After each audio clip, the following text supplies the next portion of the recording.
travaillé, avant j'ai travaillé dans le tourisme, et notamment dans un phare. Mais c'était dans le tourisme, c'était des visites, etc. Et c'était automatisé, mais je vendais les billets. Et j'étais au musée aussi, ou à la boutique. Mais le truc, c'est que pendant le travail saisonnier, je dormais dans le phare. Donc pas en haut, hein, mais sur les côtés. Et donc c'est génial. Et c'est c'est ma première approche de la mer.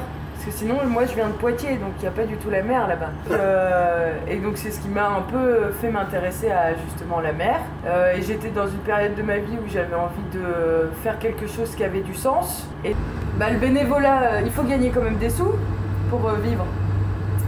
Et donc j'ai fait une saison sur les bus de mer à La Rochelle. Donc là c'est transport de passagers. Je me suis dit qu'autant utiliser le certificat matelot. Faire Sea Shepherd, oui, de temps en temps, mais c'est bénévole, et travailler quand même. Donc ce qui est bien, c'est que le travail de marin permet justement d'avoir des moments de travail et des moments de pause. Et donc j'ai fait transport de passagers à La Rochelle, et je cherchais un travail un peu plus hivernal, parce qu'à ce moment-là, c'était que pendant l'été. Et donc j'ai postulé au Bac de Loire, et puis ils avaient besoin de monde à ce moment-là.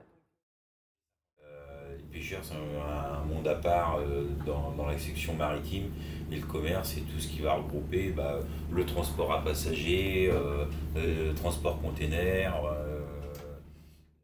diesel électrique, enfin moteurs diesel qui sont couplés avec un alternateur. Et on va produire de l'électricité en fonction de la demande des moteurs électriques.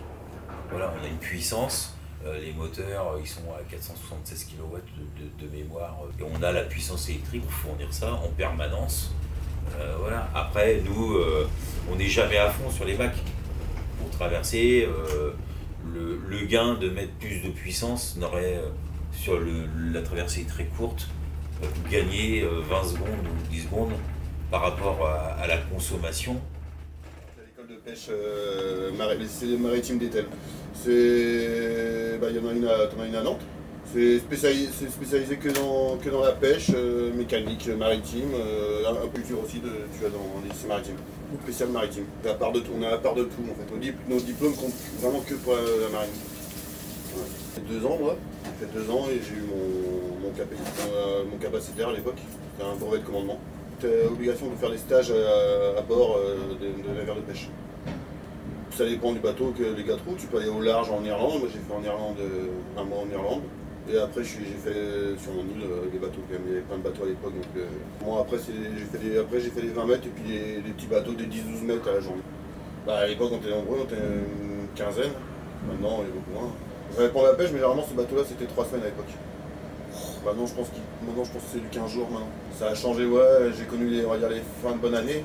Ça a commencé à pas être bien, les gros trucs en 90, mais dans fin des années 90, début 2000, ça a commencé à battre tous les règles qu'ils ont imposés. Le poisson aussi, hein, les poissons qui sont raréfiés, un peu de tout. Là dans la marine, ça va faire 25 ans, j'ai connu que ça. Donc sûrement 10 ans, avant tu pouvais aller directement à la saison en mer, tu étais dans le métier, quoi, en professionnel. J'ai commencé en heure. Oui, t'as différents. Nous, chez nous, en Morbihan, décembre, janvier, c'est les coquilles Saint-Jacques. Bar aussi. Après, février, mars, c'est les mois creux. Et les sols qui arrivent, ils bougent, ils partent. Et puis, selon la reproduction du poisson, ils partent. Les saisons creuses, c'est mi-janvier à mars, quoi. Les petits bateaux, ils pêchent l'espèce qu'il y a dans la saison. Les capitaines ont leur coin, comme avec le temps qu'ils ont fait en mer, ils savent où à peu près le poisson. J'ai connu moi sans les radars, les gars assis pendant 10 heures derrière un ordinateur, moi je pourrais pas. Et puis la liberté de se mettre, les gens qui connaissent. Ah bah oui, c'est super dangereux, oui, bien sûr. Ouais. Et part tout le temps. Pour les gens du coin, c'est inné, je pense, c'est dans le sang, on va dire. Moi, toute ma famille est dans la pêche. Ouais, nous on a connu que ça. Mon frère, mes oncles, mon père, mon grand-père, mon arrière-grand-père était dans la pêche. Pratiquement en mécanique auto. Après, j'avais travaillé chez des garages AD, Noroto. Juste avant de retourner à l'école Noroto d'Atlantis, quand j'étais en formation quand j'ai fait à l'école de bac pro en mécanique auto, Et après, je faisais mes stages et j'étais embauchée là-bas. Et avant, comme moi, j'ai toujours voulu faire maritime. Et puis, à l'époque, personne n'était trop au courant de ces trucs-là. Donc, j'étais à m'étais renseignée. Je suis retombée en BEP marin de commerce à Nantes. J'ai fait 2 ans de formation. Ça doit faire 13 ans. J'ai fait 10 ans de matelot ici avant. Alors, j'ai eu du bol, moi, quand je suis arrivée ici. Les gars m'ont accepté parce que j'étais la première femme sur les bacs de Loire à arriver. Ici, ils m'ont accepté, ils ont vu que je bossais. Après, il y a toujours un peu des couacs avec certains collègues, mais non, j'étais au contraire, c'est pour ça que aussi j'ai vu que ça s'était bien passé, je suis restée ici. Après, il faut montrer que quand on est une femme, c'est toujours, faut être mieux que les garçons. Il faut montrer au niveau boulot qu'on est capable et tout, parce qu'il y a toujours des réflexions, mais non, franchement, c'est justement... en plus, avec les anciens qu'on avait ici, quand je suis arrivée, les loustiques, là, en fin de compte, ils étaient adorables et non, ils ont super accepté, ils ont vu que, au contraire, même quand j'étais matelot, quand j'ai voulu être capitaine, même ceux qui avaient l'air plus rêches, ils disaient vas-y, de toute façon, on ne fait pas comme les anciens, là, essaye, hein. Puis bah, j'ai essayé, j'ai réussi, puis voilà. J'ai eu la chance, mes parents m'ont aidé, ils ont été toujours dans mon sens, donc pour ça... ils ont dit, et puis mon père m'a toujours dit, si t'essayes pas, tu sauras pas. T'es plus attiré avec, attiré dans le sens à travailler avec les hommes. J'ai toujours l'habitude, même si j'ai eu des soucis au niveau de scolarité quand j'étais à bac pro. Mais ça, voilà, après, j'ai toujours fait mon petit bonhomme de chemin. J'ai pas compté sur les autres pour ça. Donc je me suis toujours débrouillée. Moi déjà, pour trouver du boulot ailleurs, à l'époque, j'avais du mal. Après, avec ma fonction que j'ai, comme c'est un petit capitaine, souvent c'est du saisonnier. Moi, je suis capitaine depuis 2008. 2008, ouais. Et avant, j'étais matelot, durant 13 ans avant. Matelot, j'ai fait Brittany Ferry, j'ai fait bateau à passagers, j'ai fait la pêche. Un petit peu tout, quoi. Voyage en Afrique, c'était capitaine. J'ai travaillé 10 ans en Afrique de l'Ouest, entre le Cameroun et l'Angola.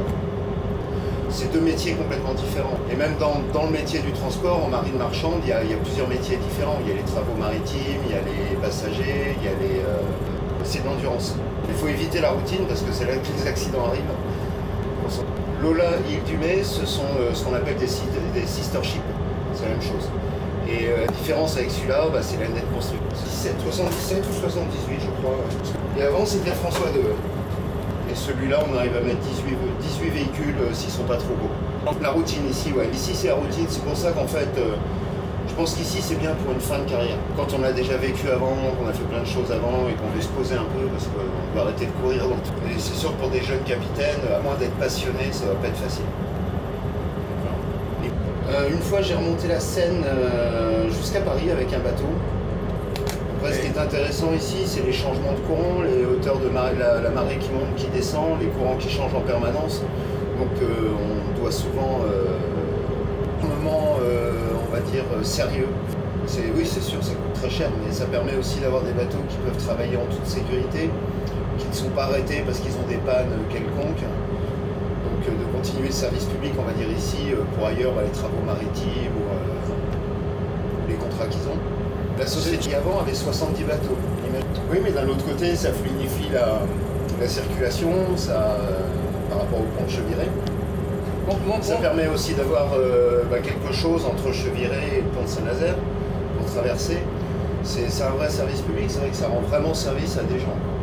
C'est le genre de choses qu'il faut privilégier, je veux dire, dans les dépenses des départements et tout ça, pour rendre service aux gens, justement, à tout le monde.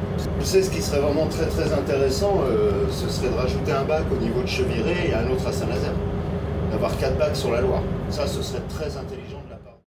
In fine, c'est la décision du capitaine. Différent. Il y a beaucoup de paramètres qui rentrent en compte, c'est-à-dire si les cales sont sales, s'il y a beaucoup de vases de l'autre côté. On va essayer de rester plus souvent sur ces cales-là. On va essayer de lutter contre le courant pour éviter de devoir laver les cales de l'autre côté, ce qui nous fait perdre du temps pour le trafic. Donc quand on peut, on essaye de rester à contre-courant pendant un certain moment, histoire justement de ne pas perdre de temps quand on change de cale et quand les gens arrivent. Parce qu'autrement, il faut tout nettoyer à la manche, la partie de cale qui est remplie de vases. Des fois, la vase elle a une faible épaisseur, donc ça peut aller très vite.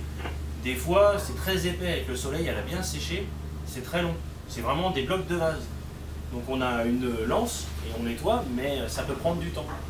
Donc on peut prendre du temps pour les usager, et ça c'est à nous de voir, mais pour les paramètres, oui, il y a surtout ces paramètres-là, puis ça dépend aussi surtout du capitaine. Donc pour moi par exemple, en fait, si je ne peux pas tenir sur la cale, c'est-à-dire qu'avec mes deux moteurs, mes deux Voith, le courant étant tellement fort qu'il me chasse vers l'intérieur de la Loire. Si je peux pas rester, ça veut dire que mon bateau dérape et que je n'arrive pas à rester sur la cale. Ça c'est le premier point. Dès que je commence à plus pouvoir tenir sur la cale avec les moteurs allumés, je sais que je vais changer de cale. Ça veut dire que je ne peux plus tenir, donc quand je vais arriver sur les bords de Loire, sur les bords d'un fleuve, tu as toujours moins de courant qu'au milieu. Ce qui est normal par rapport. Quand je vais me retrouver au milieu, je vais pousser vers de l'autre côté et ça peut devenir très compliqué. Donc du coup, moi, ma première observation c'est ça. Et une fois que j'ai pris cette décision-là, après je change de cale. C'est l'avant-dernière heure de marée qui est là où il y a le plus de courant. Donc, tu vois là, dans pas longtemps, on va dire vers 11h, ouais, ça va pas tarder, 11h, entre 11h et midi, c'est là où tu auras plus de courant. Donc là on risque de monter, peut-être à voir, mais on risque de monter sur les 5 nœuds, 5 nœuds, ouais. Moi je considère qu'une fois que tu as tourné, après ça peut être chiant, ça peut être galère quand tu tournes le bateau, quand tu fais ton départ de cale et que tu fais